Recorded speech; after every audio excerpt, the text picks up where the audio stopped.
آج تذکرہ کرنا ہے غوث اعظم شیخ عبد القادر جیلانی رحمۃ اللہ علیہ کے والدین کے تقویٰ کا، ان کی پرہیزگاری کا اور ان کی شادی کا، اور سنیں گے رونگٹے کھڑے کر دینے والا حقوق العباد کا ایک حیرت انگیز واقعہ کہ کس طرح ایک ولی اللہ نے ایک سیب کے عوض 12 برس خدمت کی۔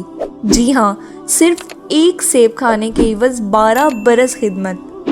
آئیے میں آپ کو بغداد شریف کے ایک علاقے جیلان میں لیے چلتی ہوں، جہاں ایک نوجوان دست و صحرا کا سفر کیا کرتا تھا، عبادت الہی میں مصروف تھا۔ فاقے کا تیسرا دن تھا۔ وہ نوجوان دریا کے کنارے بیٹھا ہوا تھا کہ اچانک دریا کے کنارے ایک سیب بہتا ہوا آیا۔ اس نوجوان نے اسے تناول فرما لیا۔ بعد میں خیال آیا کہ نہ جانے یہ سیب کس کا تھا جو میں نے کھا لیا۔ یہ سیب تو کسی کا مال ہے، کسی کی ملکیت ہوگا، بغیر اجازت میں نے کھا لیا، کہیں ایسا نہ ہو کہ اس سیب کی وجہ سے اللہ کی بارگاہ میں میری پکڑ ہو جائے۔ خوف خدا تھا اس نوجوان کے دل میں۔ یہ خیال پیدا ہوتے ہی وہ نوجوان اپنا قصور معاف کروانے کے لیے سیب کے مالک کی تلاش میں دریا کے کنارے کنارے چل دیا۔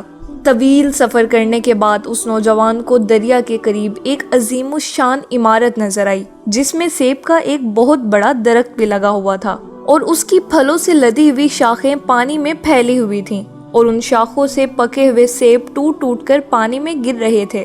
وہ نوجوان سمجھ گیا کہ اسی باغ کے درخت سے سیب ٹوٹ کے دریا میں گرا ہوگا اور دور کسی علاقے میں میں نے سیب کو کھایا ہے، لہٰذا باغ کے مالک کا پتہ لگایا گیا۔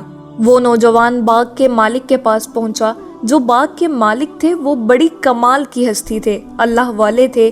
یہ نوجوان ان کے پاس گیا اور کہا کہ حضور، میں نے آپ کے باغ کا ایک سیب کھا لیا ہے، اللہ کے لیے مجھے معاف کر دیں۔ جو باغ کے مالک تھے وہ حضرت عبداللہ سومئی رحمۃ اللہ علیہ تھے، بڑے زمانے کے ولی بھی تھے۔ وہ حیران ہو گئے کہ یہ نوجوان اتنا خوف خدا والا ہے کہ ایک سیب کا حق معاف کروانے کے لیے اتنا سفر کر کے آیا ہے۔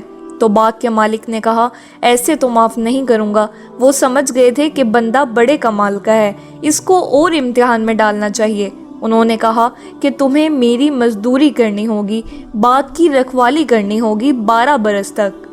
میرے اسلامک آئیکن کے ناظرین، 12 سال ایک سیب کے لیے۔ لیکن نوجوان جانتا تھا کہ دنیا میں تو کسی کا بدلہ چکایا جا سکتا ہے، آخرت میں تو مارے جائیں گے۔ اس نوجوان نے کہا، ٹھیک ہے حضرت۔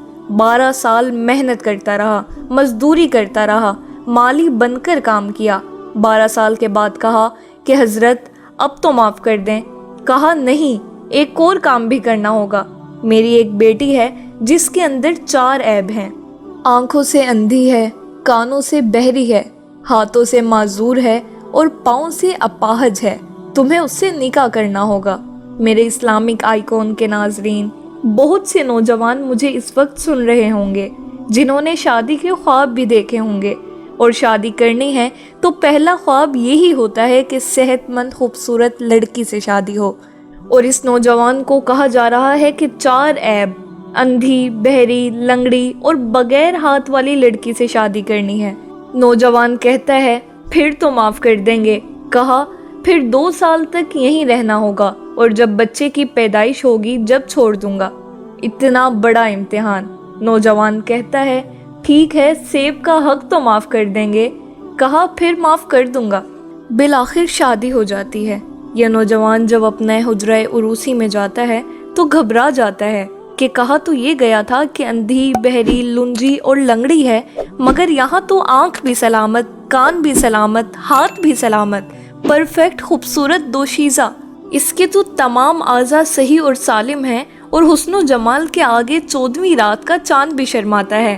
وہ نوجوان اس کو خلاف حلیہ پا کر قریب نہ گیا، اور حضرت عبداللہ سومئی رحمۃ اللہ علیہ سے ماجرا بیان کیا، تو انہوں نے فرمایا، یہی میری بیٹی ہے۔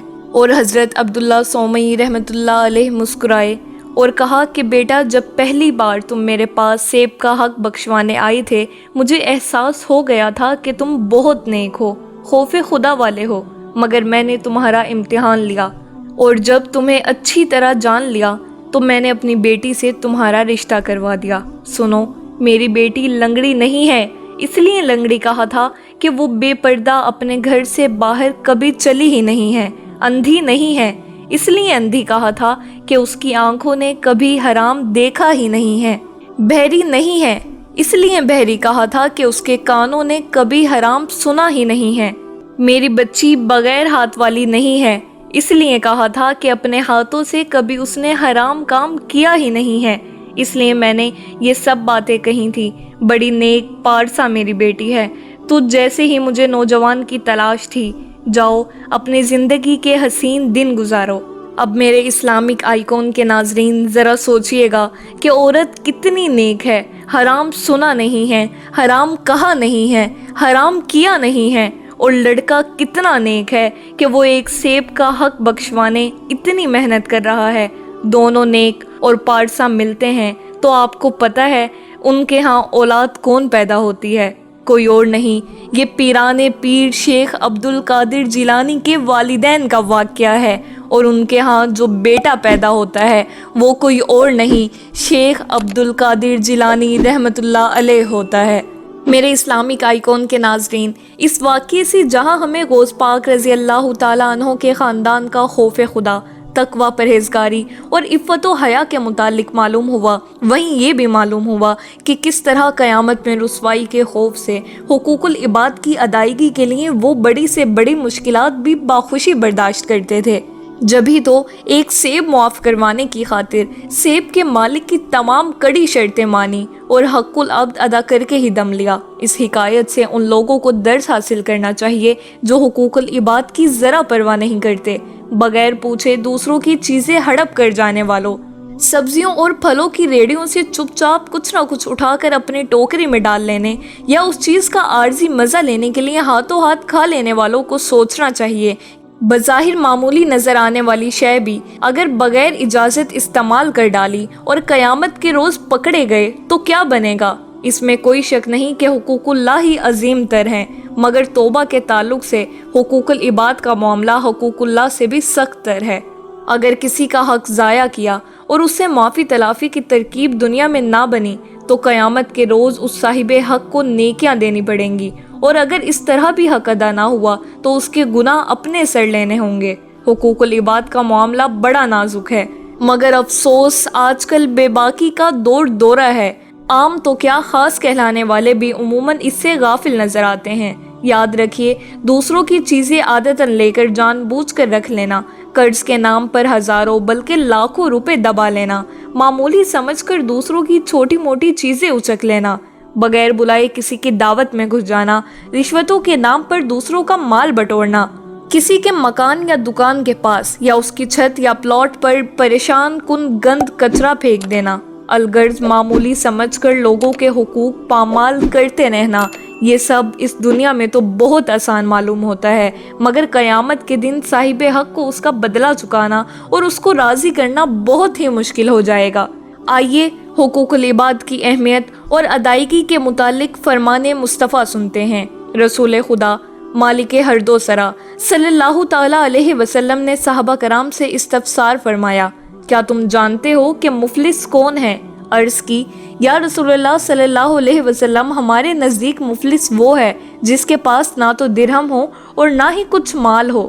تو حضور پاک صلی اللہ تعالیٰ علیہ وسلم نے ان سے فرمایا، ایسا نہیں ہے، بلکہ مفلس تو وہ ہے جو قیامت کے دن نماز، روزے، زکوٰۃ اور صدقہ لے کر آئے گا، لیکن اس نے کسی کو گالی دی ہوگی، کسی کو تھپڑ مارا ہوگا، کسی کا مال دبا لیا ہوگا، کسی کا خون بہایا ہوگا، تو اسے اس کی نیکیاں دی جائیں گی، اور پھر ایک شخص آئے گا، اسے بھی اسی طرح اس کی نیکیاں دے دی جائیں گی، یہاں تک کہ لوگوں کے حقوق ادا کرنے سے پہلے ہی اس کی نیکیاں ختم ہو جائیں گی، پھر اسے ان کے گناہ دے دیے جائیں گے، تو اسے ان لوگوں کے گناہوں کی وجہ سے جہنم میں پھینک دیا جائے گا۔ یہی شخص مفلس ہے۔ میرے اسلامک آئیکن کے ناظرین، حقوق العباد کے بارے میں ہمارے بزرگان دین بہت حساس ہوا کرتے تھے، جیسا کہ ابھی ہم نے حضور غوث پاک رضی اللہ تعالیٰ عنہ کے والد گرامی کا واقعہ سنا۔ دعا ہے پروردگار پاک سے کہ ہمیں بھی ان کے نقش قدم پر چلنے کی توفیق عطا فرمائے، آمین۔